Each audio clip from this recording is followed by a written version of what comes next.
Donc maintenant, il va falloir qu'on mette en œuvre un petit peu ce projet. Donc ça, on va dire qu'une fois qu'on a défini un petit peu tout ça, enfin défini tous nos projets, nos étapes, ça va être assez simple de faire tout ça. Qu'est-ce qu'il nous reste à faire du coup? Bah vraiment, ça va être la mise en place, la mise en action. Une fois qu'on a notre perte, notre Gantt, que tout, en théorie, est là, maintenant, il va juste falloir être dans l'action. Et donc, du coup, bah, ça va être la mise en œuvre, donc l'organisation du projet. Et ce qui se passe en général dans les entreprises, et c'est vrai que ça se passe souvent comme ça, on va avoir une équipe projet, on va avoir une équipe dédiée à ce projet qui va s'occuper de la structure, qui va donner les responsabilités des uns et des autres, qui fait quoi au fond, quelles vont être l'équipe de direction, qui vont être les personnes qui vont faire telle et telle tâche, et donc du coup les disponibilités de chacun, quels vont être les rôles de chacun aussi, et puis on va aussi dans cette équipe de projet établir les différentes méthodes de travail. Donc tout ça c'est vraiment l'organisation, c'est tout simplement la mise en place du projet. Oui, il va falloir aussi déterminer un petit plan de communication en Certainement. interne et en externe. Alors selon les projets, bien sûr, selon la taille du projet. Euh, on peut ne pas avoir mis tout le monde au courant du projet, ou tout du moins peut-être pas de manière bien précise. Donc là, bah, pareil, on va faire un plan de communication assez précis peut-être, avec les budgets qui vont être dépensés, les ressources qui vont être allouées, et les délais de mise en œuvre de ce projet.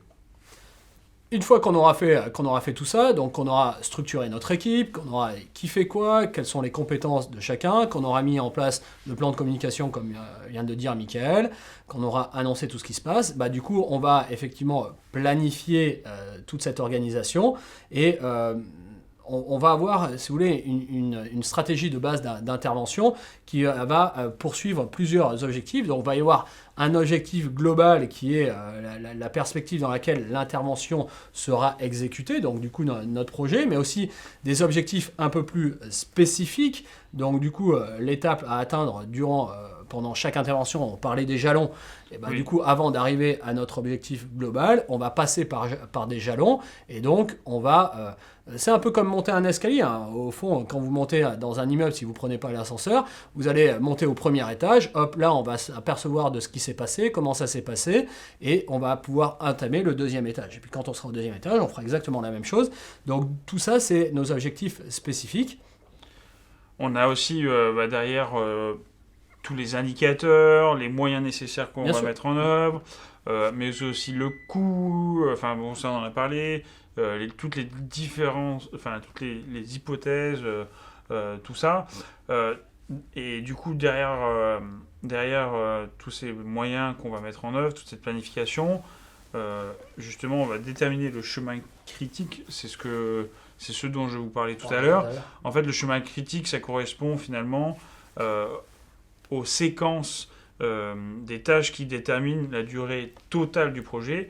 Donc c'est ce chemin en continu qui va déterminer du début jusqu'à la fin la durée finalement du projet.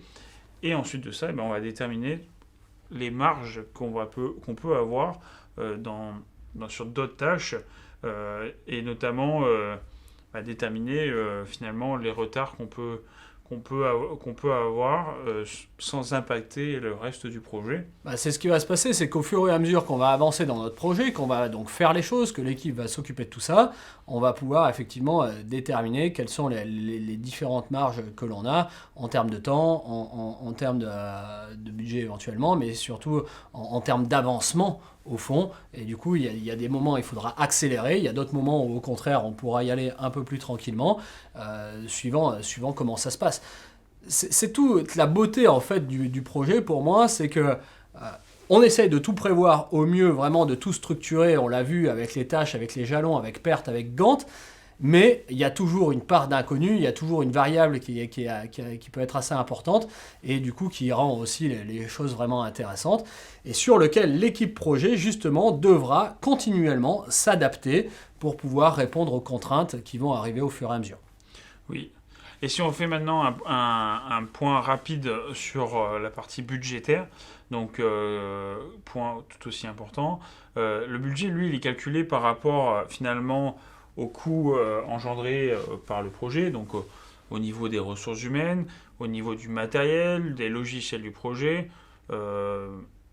Ça peut être par exemple les ressources humaines. Bah, rien qu'en ressources humaines, déjà, c'est énorme parce qu'effectivement, on sait quelles peuvent être le salaire, au fond, des employés qui vont s'occuper du projet. Mais après, c'est quel laps de temps ils vont mettre aussi par rapport à ça. Ce qu'ils vont faire pendant ce projet, ils ne feront pas ailleurs, ils ne seront pas disponibles pour autre chose. Ça a un coût aussi pour l'entreprise. Donc, du coup, ça va être hyper important de calculer ça de façon le plus précis possible, j'ai envie de dire. Et donc, du coup, il va falloir être vraiment assez bon, essayer d'être assez bon. Encore une fois, je prenais au tout début de ce cours l'exemple de l'EPR, où on est à 300% du prix aujourd'hui, tellement ça a été mal calculé au départ. Et donc, du coup, on comprend bien que même des grosses entreprises, sur des gros projets, ils arrivent à se tromper énormément. On comprend que même si nous, on est dans de petites entreprises, on peut aussi se tromper. Et donc, à quel point c'est important d'être vigilant, à quel point c'est important de bien préparer. Parce qu'une fois que les choses sont enclenchées, une fois qu'on est dans le mouvement, et ben, du coup, c'est très difficile de faire marche arrière et c'est très difficile. Il y a un exemple très frappant aussi que j'aime beaucoup citer quand je suis sur la formation de la gestion de projet. C'est il y a quelques années en arrière, je ne sais pas si tu te souviens, Michael, mais la SNCF, ils se sont retrouvés avec des trains qui ne rentraient plus dans les gares. En fait, il y avait un problème de quai et du coup, les quais n'étaient plus adaptés aux trains qui arrivaient et ça leur a fait perdre, je crois, quelque chose comme 500 millions d'euros, ce qui était quand même assez incroyable, malgré la planification.